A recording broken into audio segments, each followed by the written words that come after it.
Hello, good morning, dear friends and viewers. Welcome to my channel with new topic. आज जो हम नए topic की शुरुआत कर रहे हैं वह है educational philosophy of Vivekananda. Vivekananda का शैक्षिक दर्शन। यह जो टॉपिक है सामान्य रूप से इंटरडिसिप्लिनरी कोर्स के रूप में अध्ययन और अध्यापन कराया जाता है। इसका जो टीचिंग एंड लर्निंग है वह विभिन्न विषयों में होता है, इसलिए यह टॉपिक एक इंटरडिसिप्लिनरी के रूप में यूज होता है। जो विशेषकर अभी जो हम वीडियो बना रहे हैं इसका उद्देश्य है यूजीसी नेट जेआरएफ और असिस्टेंट प्रोफेसर जो Uttar Pradesh higher education service commission के द्वारा आयोजित की जाने वाली परीक्षा है बीएड के लिए, उसको उद्देश्य में रख करके बनाया जा रहा है। तो जो हमारा एजुकेशनल फिलॉसफी ऑफ विवेकानंद है उसकी चर्चा आज की वीडियो में करेंगे, जिसमें इनका शैक्षणिक दर्शन, शिक्षा और शिक्षा की अवधारणा एवं इनके फिलॉसफी और दर्शन पे हम विस्तृत रूप से व्यापक रूप से चर्चा करेंगे। दोस्तों, तो वीडियो को संपूर्ण रूप से देखिएगा, किसी पॉइंट को मिस नहीं करना है। मिस करेंगे तो कॉम्पिटिटिव एग्ज़ाम में वस्तुनिष्ठ परीक्षा जो होते हैं उसमें आपको कहीं से फैक्ट और फिगर मिस हो सकती है। इसलिए वीडियो को स्किप करके ना देखें, कंटिन्यूअसली देखें, जिससे आपका संपूर्ण कोर्स की तैयारी हो और ऑब्जेक्टिव एग्ज़ाम में किसी भी तरह के प्रश्न आए तो उसको आसानी से आप हल कर सकते हैं, पकड़ सकते हैं। तो दोस्तों, जो लोग नए आ रहे हैं चैनल को सब्सक्राइब कर दीजिएगा, लाइक कर दीजिएगा, वीडियो को शेयर कर दीजिएगा। हम इसी के साथ शुरुआत करते हैं आज का अपना टॉपिक, विवेकानंद का शैक्षणिक दर्शन। तो दोस्तों, विवेकानंद के शैक्षणिक दर्शन को पढ़ने से पहले, जानने और समझने से पहले हम उनके एक जीवन की एक फिलॉसफी देखते हैं, आदर्श देखते हैं। लाइफ स्केच ऑफ विवेकानंद का देखेंगे कि विवेकानंद का जीवन क्या था, उनकी पारिवारिक पृष्ठभूमि कैसी थी, जिसका उनके दर्शन पे प्रभाव देखा जाता है। तो दोस्तों, विवेकानंद जी का जन्म 1863 ईस्वी में कोलकाता नगर में हुआ था और इनके बचपन का नाम था नरेंद्र दत्त। अर्थात विवेकानंद के बचपन का नाम था नरेंद्र दत्त। इनकी जो पारिवारिक पृष्ठभूमि थी वह धार्मिक प्रकृति का था, इसलिए बचपन से ही इनके व्यक्तित्व में धर्म और दर्शन का प्रभाव देखा जाता है, जो आगे चल कर के इनके जीवन दर्शन में भी इस धार्मिक प्रभाव इनके ऊपर देखा जाता है। ये भारतीय धार्मिक परंपरा के साथ साथ इन्होंने पाश्चात्य दर्शन का भी अध्ययन किया था और जर्मनी के विश्वविद्यालयों में दर्शन शास्त्र पढ़ने के लिए गए थे और उसी पाश्चात्य अध्ययन के क्रम में इन्होंने जो इनका संपर्क है नरेंद्र दत्त, जो इनके बचपन का नाम था, उनका संपर्क होता है इनके गुरु रामकृष्ण परमहंस से। और जब विवेकानंद का संपर्क रामकृष्ण परमहंस के साथ होता है तो उनके साथ यह 6 वर्ष तक अपने गुरु रामकृष्ण परमहंस के शरण में रह कर के अध्ययन किया और इनके जीवन में महत्वपूर्ण आध्यात्मिक परिवर्तन होते हैं वहीं से। और वहाँ से विवेकानंद जो हैं स्वामी विवेकानंद के रूप में प्रकट होते हैं। जैसा कि दोस्तों मैंने कहा कि इनके जो गुरु थे, धार्मिक गुरु कहें या आध्यात्मिक गुरु जो इनके थे, वो रामकृष्ण परमहंस। रामकृष्ण परमहंस की मृत्यु 1886 अर्थात 1886 में हो जाती है। उनकी मृत्यु के बाद अर्थात रामकृष्ण परमहंस की मृत्यु के बाद स्वामी विवेकानंद ने अपने गुरु के उपदेशों और वचनों और जो उनके आध्यात्मिक चिंतन और विचार थे उनके प्रचार और प्रसार के लिए इन्होंने एक रामकृष्ण आश्रम, रामकृष्ण मिशन की स्थापना किया था, जो ये रामकृष्ण मिशन है, कहीं कहीं इसको रामकृष्ण परमहंस मठ के नाम से भी जाना जाता है। तो इसका जो उद्देश्य था रामकृष्ण मिशन का, वह था कि इनके गुरु द्वारा दिए हुए जो उपदेश थे उनका प्रचार और प्रसार करना। और इसमें विवेकानंद आजीवन अपने जीवन में एशिया, यूरोप और अमेरिका आदि देशों में इसका प्रचार प्रसार करते रहे और उसके द्वारा पाश्चात्य के साथ साथ जो भारत में इनका क्रियात्मक और वेदांत का प्रचार दर्श है, हिंदू धर्म का महत्व है, उनको फैलाने में और प्रसारित करने में रामकृष्ण मिशन आश्रम जो है महत्वपूर्ण योगदान देता है और आज भी दे रहा है। तो इनके माध्यम से जो रामकृष्ण आश्रम का जो मिशन था, जो स्वामी विवेकानंद के द्वारा स्थापित किया गया, इसका मूल उद्देश्य जो था विश्व में आध्यात्मिकता और धार्मिक भावना का प्रचार प्रसार, विश्व बंधुत्व की भावना का प्रचार प्रसार करना। तो इस तरह से मिशन का जो इनका उद्देश्य रहा रामकृष्ण मिशन की स्थापना का, कि इनके जो विचार थे, इन्होंने जो अपने गुरु से या अपने जीवन से जो भी ज्ञान प्राप्त किया, उनके प्रचार प्रसार के लिए ये रामकृष्ण मिशन आश्रम की स्थापना करते हैं। और इसी मिशन के द्वारा इन्होंने पूरे विश्व में विश्व बंधुत्व और आध्यात्मिकता का प्रचार और प्रसार किया। तो दोस्तों, यहाँ से जो अभी तक हमने बात किया, इसमें मूल रूप से जो कम्पिटिटिव एग्ज़ाम में जो ऑब्जेक्टिव एग्ज़ाम्स होते हैं, वहाँ प्रश्न इस तरह से बनते हैं कि इनका जन्म कहाँ हुआ था, इनके बचपन का नाम क्या था, इनके जो आध्यात्मिक गुरु थे वो कौन थे। तो इन प्रश्नों का जवाब आपको अभी की चर्चा से आपको आसानी से मिल जाएगा।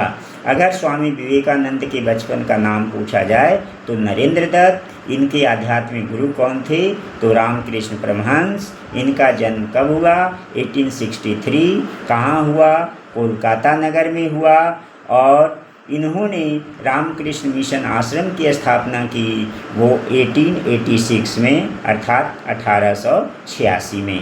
तो इस तरह से कुछ प्रश्न जो हैं यहाँ से आपको बनेंगे। और जहाँ तक सब्जेक्टिव एग्जामिनेशन का प्रश्न है, तो जो भी चर्चा हमने किया उसको सब्जेक्टिव रूप से आप अपनी अवधारणा को विकसित कर सकते हैं, बना सकते हैं। क्योंकि इनके जीवन दर्शन पर, जैसा कि मैंने आराम से कहा कि पाश्चात्य और भारतीय दर्शन का प्रभाव रहा था, क्योंकि इनकी जो पारिवारिक पृष्ठभूमि का जो वातावरण था वो धार्मिक प्रकृति का था। स्वामी जी का जो जीवन दर्शन है वो मानव के लिए, मानव जीवन के लिए बहुत ही गौरवपूर्ण और प्रेरणादायक रहा है। और इन्होंने एक जो महत्वपूर्ण बात बताई, वो कहा स्वामी विवेकानंद जी ने कि जीवन जो है एक संघर्ष है और इस जीवन में वही व्यक्ति सफल होता है जो डटकर उस संघर्ष का सामना करता है। अर्थात ये जो विवेकानंद हैं वो कहते हैं कि जो हमारा लाइफ है, लाइफ इज ए स्ट्रगल, कि जीवन एक संघर्ष है और उस जीवन में वही व्यक्ति विजय प्राप्त करेगा, सक्सेसफुल होगा, जो विभिन्न तरह की चुनौतियों को डटकर सामना करता है और करेगा। तो इनका जो आदर्श था, संघर्ष ही जीवन है और आध्यात्मिकता को इन्होंने महत्वपूर्ण स्थान दिया।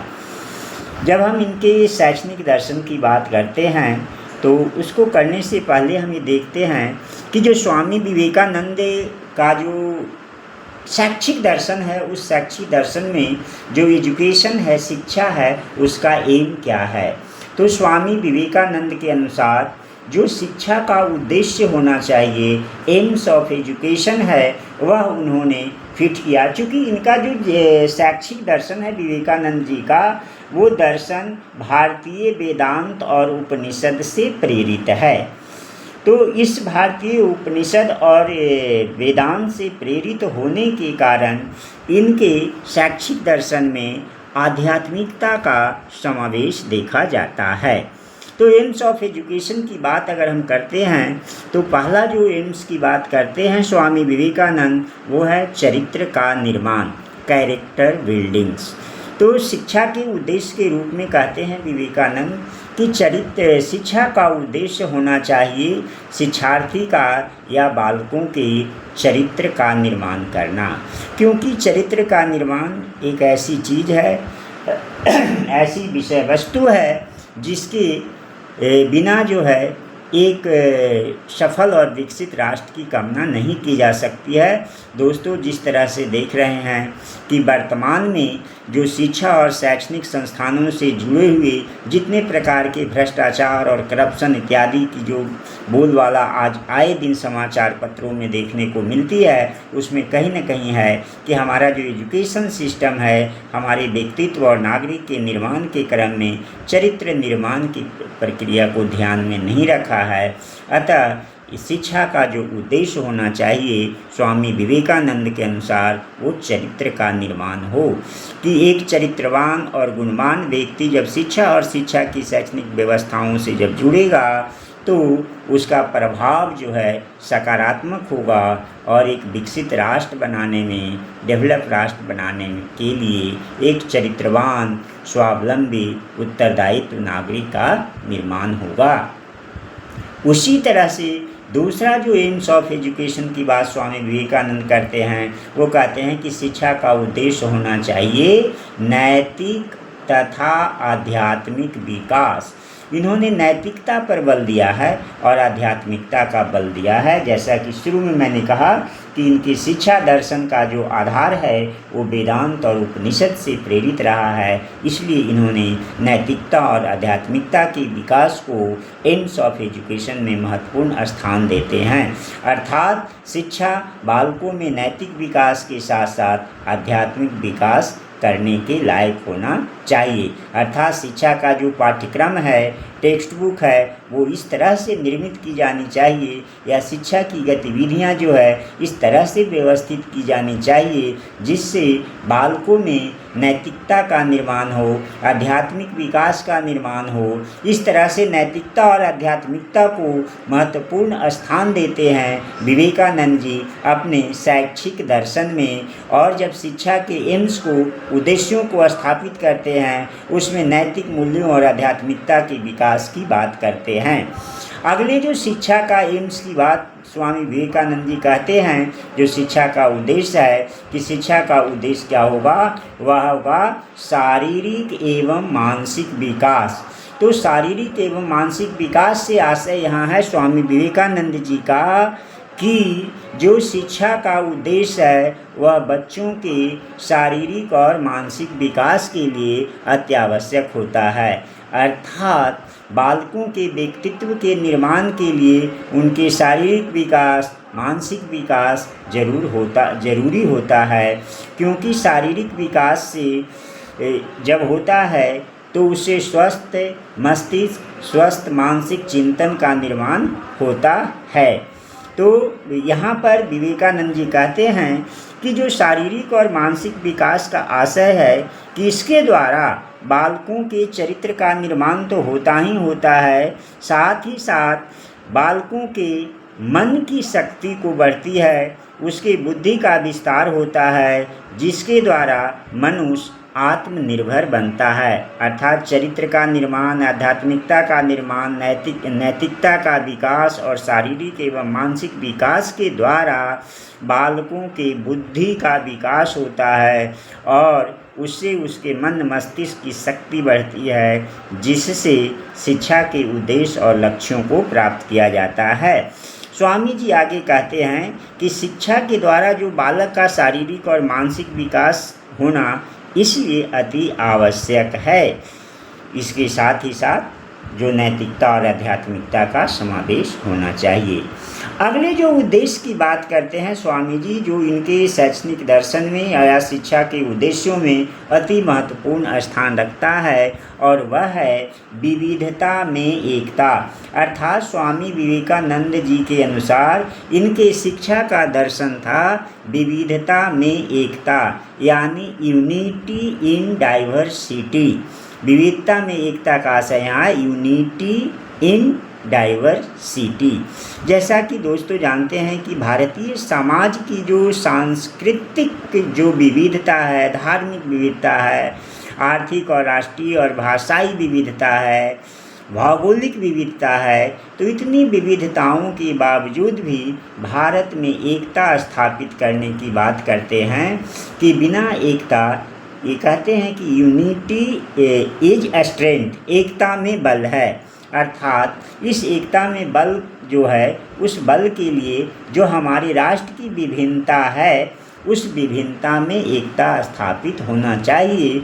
और विभिन्नता में एकता से आशय यहाँ पर यह है कि जो हमारे राष्ट्र में डिफरेंट तरह की डाइवर्सिटीज़ है, चाहे वो रिलीजियस डाइवर्सिटी हो, लिंग्विस्टिक डाइवर्सिटी हो, रीजनल डाइवर्सिटी हो, सोशियो कल्चरल डाइवर्सिटी हो, या अन्य जो भाषाई स्थानीय आधार की जो डाइवर्सिटी है, उस डाइवर्सिटी में यूनिटी लाने की बात शिक्षा के द्वारा कहते हैं। विवेकानंद कहते हैं कि हमारे शिक्षा और शिक्षा जो संस्थान है, उनकी संरचना और गतिविधियाँ, पाठ्यक्रम, करिकुलम इस तरह से निर्धारित किए जाएं जिससे विभिन्नता में एकता स्थापित हो सके। और यह विभिन्नता में एकता स्थापित होना इसलिए अनिवार्य है क्योंकि इससे देश में जो सामाजिक समरसता है वह स्थापित होता है। अर्थात देश में सामाजिक समरसता को लाने के लिए विभिन्नता में एकता आवश्यक होती है। इस प्रकार जो स्वामी विवेकानंद हैं अपने शिक्षा के उद्देश्यों में विभिन्नता में एकता की बात करते हैं, जिससे कि सामाजिक समरसता का निर्माण हो और सामाजिक समरसता किसी भी विभेदीकृत समाज में विभिन्नताओं वाली आधारित समाज के लिए अति अनिवार्य और अति आवश्यक होती है। दोस्तों, यहाँ पर हमने देखा कि जो स्वामी विवेकानंद का जो एम्स ऑफ एजुकेशन है, अर्थात शिक्षा के जो उद्देश्य हैं, वो किस तरह से व्यापक हैं। वो आध्यात्मिक, धार्मिक और फिजिकल, मेंटल डेवलपमेंट के साथ साथ जो विभिन्न तरह की डाइवर्सिटी है, उस डाइवर्सिटी में एकता निर्माण करने का उद्देश्य शिक्षा के उद्देश्य में स्थापित करते हैं। तो यह अति महत्वपूर्ण और व्यापक उद्देश्य के रूप में स्थापित किया जाता है। अगर आगे हम बात करें स्वामी विवेकानंद के जो शिक्षा के स्कोप हैं, अर्थात शिक्षा का विस्तार और शिक्षा के क्षेत्र की बात करें, जिन शिक्षा और जिन एजुकेशन की बात स्वामी विवेकानंद जी कर रहे थे, तो उनको अगर स्कोप ऑफ एजुकेशन के रूप में हम यहाँ देखते हैं तो जो आपके स्क्रीन पे दिख रहा है, सबसे पहला है कि वह मासेज एजुकेशन की बात करते हैं। अर्थात विवेकानंद जन शिक्षा, जन साधारण की शिक्षा की बात करते हैं, मास एजुकेशन की बात करते हैं। और स्वामी विवेकानंद के समय भारतीय समाज में जो शिक्षा थी वह सभी वर्गों के लिए, सभी लोगों के लिए समान रूप से उपलब्ध नहीं थी, जिसको विवेकानंद जी कहते हैं यह एक अन्यायपूर्ण है और यह उचित नहीं है, न्यायपूर्ण व्यवस्था नहीं है। अर्थात जन एजुकेशन की बात, मासेज एजुकेशन की बात कही, जन साधारण की शिक्षा की बात कही। स्वामी जी कहते हैं कि मैं जन साधारण की अवहेलना करना महान राष्ट्रीय पाप समझता हूँ, और कहते हैं कि अगर ऐसा होता है तो वो देश का पतन होता है, विकास नहीं होता है। इसलिए सामान्य जन की शिक्षा देने की बात स्वामी विवेकानंद जी ने अपने शिक्षा के व्यापक अवधारणा में और शिक्षा के स्कोप में कही है, जन साधारण की शिक्षा की बात की है। आगे अगर बढ़ते हैं तो स्वामी विवेकानंद जी जिस शिक्षा की बात करते हैं वह अति महत्वपूर्ण है, विमेंस एजुकेशन, अर्थात नारी शिक्षा या महिला शिक्षा की बात भी विवेकानंद जी अपने शैक्षणिक दर्शन में और शिक्षा के विस्तार और क्षेत्र में करते हैं। और ये कहते हैं विवेकानंद जी कि जिस देश में स्त्रियों का सम्मान होता है वहाँ देवता का वास होता है, और जहाँ नारी दुखी है उस परिवार में उन्नति की आशा नहीं की जा सकती है। तो इसलिए नारी का सम्मान देवी पूजन के सम्मान मानते थे। और चूँकि उस समय नारी एजुकेशन जो थी, विमेंस एजुकेशन था, वह बहुत सीमित था, लिमिटेड था, या यूँ कहें उसकी जो व्यापकता थी बहुत सीमित थी। इसलिए स्वामी विवेकानंद जी विमेंस एजुकेशन पे जोड़ देते हैं, स्त्री शिक्षा पर जोड़ देते हैं। इसके बाद रिलीजियस एजुकेशन की भी बात करते हैं, क्योंकि जो स्वामी विवेकानंद जी का जो पारिवारिक पृष्ठभूमि रही थी, उनका दार्शनिक जो पृष्ठभूमि रहा था, आरंभ से मैंने कहा कि वो धार्मिक प्रवृत्ति के व्यक्ति थे, अर्थात रिलीजियस एजुकेशन। अब यहाँ पर रिलीजियस एजुकेशन से स्वामी विवेकानंद जी का आशय किसी धर्म विशेष और धार्मिक शिक्षा के प्रति लगाव न हो करके वेद अध्ययन, उपनिषदों का अध्ययन और धार्मिक और मानवता की शिक्षा की बात करते हैं। क्योंकि जो रिलीजन है वह मानवता की बात करता है, ह्यूमैनिटी की बात करता है। तो इस रिलीजियस के एजुकेशंस के द्वारा स्वामी विवेकानंद जी मानवता की शिक्षा की बात रिलीजियस एजुकेशन में करते हैं, अपने स्पिरिचुअल एजुकेशन में करते हैं कि स्पिरिचुअलिटी जो है उनका सर्वोच्च और अंतिम सत्य क्या है, मानवता की सेवा। और अंतिम जो शिक्षा के विषय की बात करते हैं या स्कोप की बात करते हैं वह है प्रोडक्टिव एजुकेशन, अर्थात स्वावलंबन की शिक्षा। तो ये कहते हैं विवेकानंद जी कि शिक्षा इस तरह की होनी चाहिए या शिक्षा की व्यापकता इस तरह से हो जिससे प्रोडक्टिव हो, अर्थात उत्पादन करने लायक हो।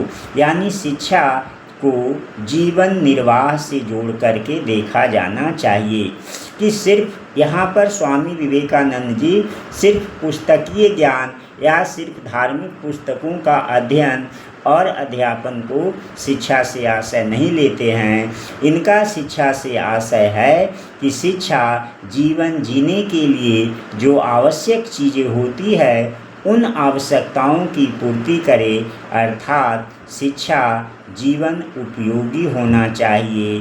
जीवन में कुछ उत्पादन के साधन निर्मित करने वाली शिक्षा होनी चाहिए कि शिक्षा इस तरह से हो कि व्यक्ति अपनी जीविका को चला सके, उस शिक्षा को प्राप्त करके, उस ज्ञान को प्राप्त करके।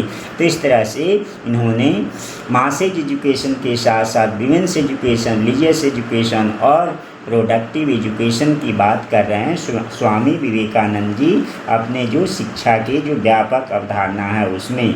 अब इन शिक्षा के उद्देश्यों और उसकी अवधारणा को पूर्ति के लिए इन्होंने कुछ टीचिंग मेथड्स की बात कही कि अगर हम स्वामी विवेकानंद जी के शैक्षणिक दर्शन को देखते हैं तो इन्होंने शिक्षा और शिक्षा की कुछ पद्धतियों की बात की है, मेथड की बात की है, जो आपके स्क्रीन पे दिख रहा है। ये शिक्षा के जो शिक्षण की पद्धति हैं उसमें गाइडेंस एवं काउंसलिंग को महत्वपूर्ण स्थान देते हैं। और विवेकानंद जी कहते हैं कि शिक्षण पद्धति में निर्देशन तथा परामर्श विधि का उचित मार्ग के रूप में प्रयोग किया जाना चाहिए, अर्थात बच्चों को निर्देश और उनको सलाह देना आवश्यक होता है शिक्षण की विधि में। अगली जो उन्होंने टीचिंग मेथड की बात किया वो डिस्कशन है, यानी ये डिस्कशन में चर्चा, विचार, विमर्श और बातचीत को महत्वपूर्ण स्थान देते हैं। अर्थात विवेकानंद के अनुसार शिक्षा की जो पद्धति होगा उस पद्धति में डिस्कशन और विचार विमर्श को महत्वपूर्ण स्थान दिया गया है।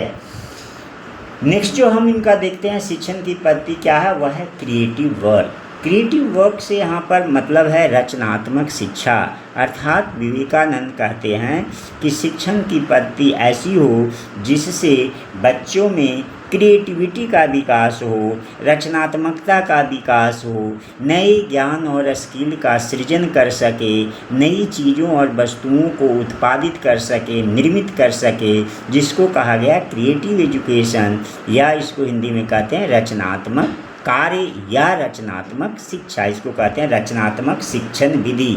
रचनात्मक कार्य से इसको जोड़ करके दिया गया है, जिसमें बालक अपने कक्ष में, स्कूलों में कुछ रचनात्मक कार्य करें, क्रिएटिविटी, जिससे कि उनके चिंतन और आइडिया का विकास हो सके और नई नई चीज़ों को निर्माण और आविष्कार कर सके।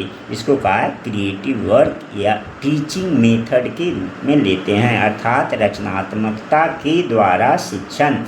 क्रिएटिव वर्क से विवेकानंद जी का आशय है कि ज्ञान सिर्फ व्याख्यान के द्वारा नहीं होना चाहिए, बल्कि शिक्षण में ज्ञान दिए जाने और सिखाने की प्रक्रिया में तर्क, विचार, विमर्श और रचनात्मक कार्यों को महत्वपूर्ण स्थान देना चाहिए। अगली जो शिक्षण विधि की बात करते हैं विवेकानंद जी, वह है मेडिटेशन। मेडिटेशन से यहाँ पर आशय है केंद्रीकरण, संकेंद्रण और अपने मन मस्तिष्क में को एक चिंतनशील बनाना, जिसके द्वारा चित्त एवं हृदय की गतिविधियों को निरोध करके ज्ञान की प्राप्ति और सत्य की प्राप्ति, अंतिम मोक्ष की प्राप्ति की बात विवेकानंद जी करते हैं अपने शिक्षण दर्शन में। तो उनके शिक्षण दर्शन में मेडिटेशन एक महत्वपूर्ण स्थान रखता है, जो विवेकानंद की शिक्षण विधि है। आगे हम देखते हैं कि शिक्षक के बारे में विवेकानंद जी का उनके शैक्षणिक दर्शन में क्या स्थान रहा है। तो प्लेस ऑफ टीचर को लेकर के विवेकानंद जी कहते हैं कि शिक्षक एक दार्शनिक मित्र तथा पथ प्रदर्शक है, जो अपने छात्रों को अपने लक्ष्य की प्राप्ति हेतु सहायता प्रदान करता है। अर्थात शिक्षक बालक को सीखने का वातावरण उपलब्ध करवाता है और बालक स्वयं अपने गुण से सीखता है। तो यहाँ पर स्वामी विवेकानंद जी के शैक्षणिक दर्शन में शिक्षक का स्थान एक दार्शनिक मित्र और पथ प्रदर्शक के रूप में है, और बच्चों को सीखने के लिए एक स्वतंत्र वातावरण के निर्माण करने को लेकर के है। विवेकानंद जी कहते हैं कि शिक्षक को अपने क्लासरूम में या विद्यालय में इस तरह का वातावरण उपलब्ध करवाना चाहिए, इन्वायरमेंट क्रिएट करना चाहिए, जिससे बालक स्वयं जो उसके अंदर अंतर्निहित गुण और क्रिएटिविटी और आइडियाज़ हैं उनको वो विकसित कर सके, और विकसित करने में शिक्षक जो है एक मार्गदर्शक का काम करेगा, पथ प्रदर्शक का काम करेगा। तो इस तरह से उनके शिक्षण दर्शन में टीचर का महत्वपूर्ण स्थान है, जिसके केंद्र बिंदु में बालक ही है। अर्थात इससे यह भी प्रदर्शित होता है कि स्वामी विवेकानंद जी का जो शैक्षणिक दर्शन है वह भी चाइल्ड सेंटर्ड एजुकेशन की ओर केंद्रित करता है। अर्थात इनके दर्शन में भी, शैक्षिक दर्शन में जो है बालक केंद्रित शिक्षा की बात हो रही है, चाइल्ड सेंटर एजुकेशन की बात हो रही है। यानी इनका जो शिक्षण की विधि है और शिक्षा में जो दर्शन है वह बालक केंद्रित शिक्षा के रूप में देखा जाता है, जिसे चाइल्ड सेंटर्ड एजुकेशन कहते हैं। आगे हम देखते हैं कि स्वामी विवेकानंद के जो शिक्षा और शैक्षणिक दर्शन को जब हम देखते हैं तो इन्होंने कई पुस्तकों और पब्लिकेशंस किया था, जो जिनमें इनके अपने जो शैक्षणिक विचार थे या शैक्षणिक दर्शन जो थे या इनका जो फिलॉसफिकल दर्शन था, आइडियोलॉजी थी, उनको इन्होंने लिपिबद्ध किया है, लिखा है। तो कुछ पब्लिकेशंस हैं, पुस्तकें हैं जो स्वामी विवेकानंद ने लिखी है, वो उनसे प्रत्यक्ष रूप से जुड़ी हुई है। इनको कॉम्पिटिटिव एग्ज़ाम में प्रायः पूछा जाता है, जो आपकी स्क्रीन पे दिख रही है। तो ऐसे तो इन्होंने कई पुस्तकों को संपादन किया है, लिखा है, लेकिन जो राजयोग है, Bhakti Yoga to the youth of India और in search of God and poems and meditation अति महत्वपूर्ण है। इसके साथ ही साथ स्वामी विवेकानंद को हम जानते हैं, जो उनके दर्शन का भी मूल आधार रहा है और शिक्षा एवं धार्मिक स्पिरिचुअल एजुकेशन में महत्वपूर्ण भूमिका के रूप में देखा जाता है। वह आपकी स्क्रीन पे जो 6 नंबर पे दिख रही है वह है the world's parliament of religion Chicago 1893, अर्थात 1893 ईस्वी में शिकागो में स्वामी विवेकानंद जी ने एक विश्व धर्म संसद में सम्मेलन में भारतीय संस्कृति और भारतीय धार्मिक विचार और आइडियोलॉजीज को प्रचार प्रसार किया। उससे संबंधित उन्होंने पार्लियामेंट में ब्रिटिश वहाँ जो ये रिलीजियस पार्लियामेंट है, जो वर्ल्ड्स पार्लियामेंट ऑफ रिलीजन के नाम से जाना जाता है, यहाँ पर स्पीच दिया गया था स्वामी विवेकानंद जी के द्वारा 1893 में, जिसने भारत को एक महत्वपूर्ण इंटेलेक्चुअल्स के रूप में वैश्विक स्तर पर पहचान बनाई थी विवेकानंद के भाषणों ने, जो अति महत्वपूर्ण है माना जाता है। तो दोस्तों, इस तरह से हमने क्या देखा कि जो स्वामी विवेकानंद जी का जो दर्शन है वह अति महत्वपूर्ण है। शिक्षा दर्शन, शैक्षणिक दर्शन जो है ये उसी का आप जो आपके स्क्रीन पे देख रहे हैं, world's parliament on the religion, अर्थात विश्व धर्म संसद जो है शिकागो में 1893 में हुआ, वह विवेकानंद जी के द्वारा दिया गया एक अति ही महत्वपूर्ण धार्मिक विचार और उपदेश के रूप में लिया जाता है, जिसने भारत को गौरवान्वित करवाया था। ये हैं हमारे स्वामी विवेकानंद जी।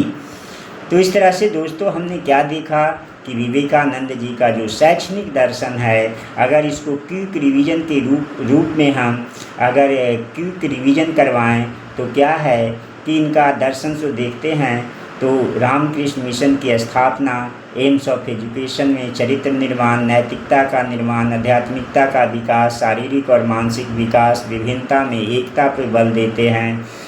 विमेंस एजुकेशन की बात अगर करें तो इन्होंने मास एजुकेशन और विमेंस एजुकेशन तथा प्रोडक्टिव एजुकेशन को मुख्य केंद्र में रखा है।